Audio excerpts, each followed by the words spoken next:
sar menago ang kelai tong pru yak to li tei khana sar menago ang kelai tong pru yak to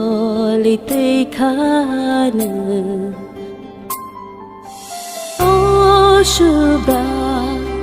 Yashku beli kaslik lai tong puru Yaksho iti khane o subra kapang le no no nago kapang ni subra no kapang le no no nago kapang ni subrai no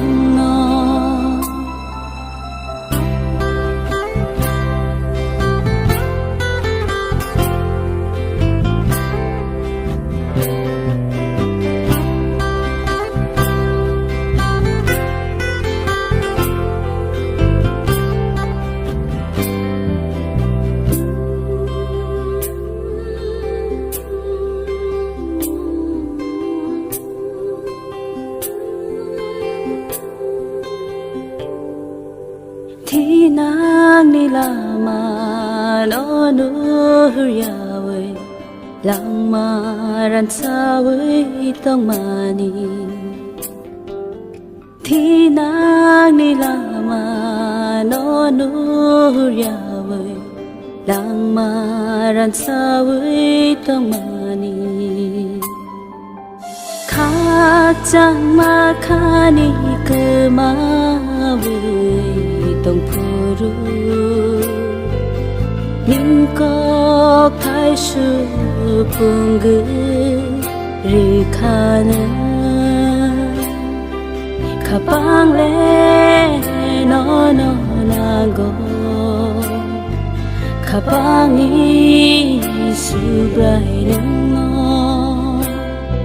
Kapang le no no nago Kapang ni subrai no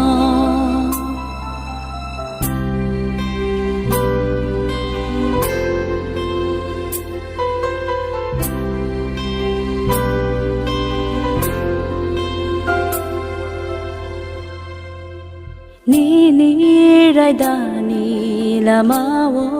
himyawe Dukho birmano kelai kha Ni rai da ni lama wo himyawe Dukho birmano kelai kha Nang ni lama wo palmaya angui tong puru Ning ko rang bai ring kha nengano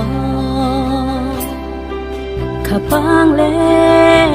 no no nago Kapang ni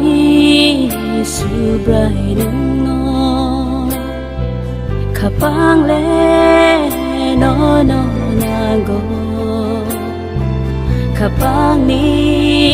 subrai no